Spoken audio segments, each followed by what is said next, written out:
Hello guys, కూలీ cinema trailer ఎప్పుడైతే release అయిందో అప్పటి నుంచి ఇంకా భారీగా సినిమా గురించి డిస్కషన్ జరుగుతుంది. సినిమా కథ ఇట్లుంటుంది రకరకాలుగా మనుషులు ఏదేదో క్రియేట్ చేస్తూ సినిమా కథ ఇట్లుంటుందని. అయితే లోకేష్ కనకరాజు ఈ సినిమా కథ మీద ఒక క్లారిటీ ఇచ్చేసిండని చెప్పుకోవచ్చు. అదేందో తెలుసుకోవాలంటే కింద లైక్ బటన్ లైక్ చేసుకొని ఛానల్ సబ్స్క్రైబ్ చేసుకొని వీడియోలోకి ఎంటర్ అయిపోదాం. ఇక లోకేష్ కనకరాజు నుంచి సినిమాలు వస్తున్నాయంటే మనం చాలా భారీగా వెయిట్ చేస్తుంటాం. అదే సమయంలో కూలీ ఈట వస్తుందని అనౌన్స్మెంట్ చేసి కూలీ సినిమాని ఇట తీసిండు మొత్తం మీద. అయితే కూలీ సినిమా టైటిల్ పెట్టినప్పటి భారీ హైప్ పెరిగింది. లోకేష్ కనకరాజు ఇస్తున్న అప్డేట్స్కి, మూవీ టీం నుంచి వచ్చిన అప్డేట్స్కి అన్ని ఫిదా అయిపోయినాం అందరం. కానీ ఓవరాల్గా సినిమా ట్రైలర్, సినిమా సాంగ్స్ వచ్చినాక, ఫస్ట్ సినిమా సాంగ్ వచ్చినాక ఎక్కడికో వెళ్ళిపోయింది కూలీ రేంజ్.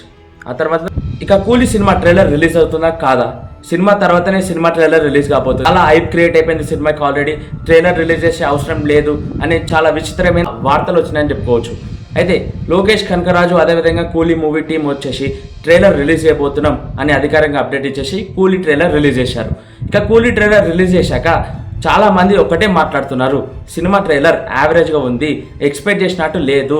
ఎందుకంటే మనందరం వైలెంట్ ఎక్స్పెక్ట్ చేసినాం, ఏదో సంథింగ్ సినిమా గురించి ఇంకేమైనా రివీల్ చేస్తాడేమో అని ఎక్స్పెక్ట్ చేసినాం. అవన్నిటికీ చెక్ పెట్టి లోకేష్ కనకరాజు మైండ్తో ట్రైలర్ లాంచ్ చేసి నాతో పాటు చాలా మందికి ఇదే మాట అన్నారు, కూలీ సినిమా ట్రైలర్ కథలేంది ఎక్కడైనా రిలీజ్ అవుతుందా, సినిమా ట్రైలర్ ఎక్కడైనా రిలీజ్ అవుతుందా, కానీ ఏ సినిమాకి రానంత హైప్ కూలీ సినిమా ట్రైలర్కి రావడం విశేషం అని చెప్పుకోవచ్చు. ఎందుకంటే యావరేజ్గా కొట్టిన ట్రైలర్ కానీ సినిమా కథ తెలుసుకోనికే చాలామంది చాలా విధంగా ట్రై చేశారని చెప్పుకోవచ్చు, డిఫరెంట్గా. అయితే ఆ డిఫరెంట్ ఆలోచనలో చాలా కథలు బయటకు వచ్చాయి. అయితే మెయిన్గా టైం ట్రావెల్, అదేవిధంగా వాచ్ గోల్డ్ స్మగ్లింగ్, అదేవిధంగా చాలా డిఫరెంట్ కథలు వేసుకొచ్చారని చెప్పుకోవచ్చు. డ్రగ్స్ సినిమా కథ ఇట్లుంటుంది అట్లుంటుంది అని కథలుగా మాట్లాడారు. అయితే లోకేష్ కనకరాజు ఒకటే మాట చెప్పిండు, మీరు అందరూ అనుకున్నట్టు కథ ఉండదు, చాలా డిఫరెంట్ కథని సినిమాలో పెట్టేసిన. ఆగస్ట్ 14కి ఒక్కసారి వెళ్ళి చూడండి సినిమాకి సెన్సార్ వచ్చేసి ఏ సర్టిఫికేట్ ఇచ్చారు. చరిత్రలో మన లోకేష్ కనకరాజు గారు తీసిన 5 సినిమాలలో ఏ సినిమాకి ఏ సర్టిఫికేట్ రాలేదు. కానీ ఈసారి కూలీ సినిమాకి వచ్చిందంటే చాలా వైలెంట్ ఎక్స్పెక్ట్ చేస్తున్నాం. నేనైతే చాలా బ్రిలియంట్గా వెయిట్ చేస్తున్నా, వైలెంట్ ఎక్స్పెక్ట్ చేస్తున్నా. రక్తపాతం సీన్స్ మాత్రం నేను చాలా ఈగర్గా వెయిట్ చేస్తున్నాను దాని గురించి.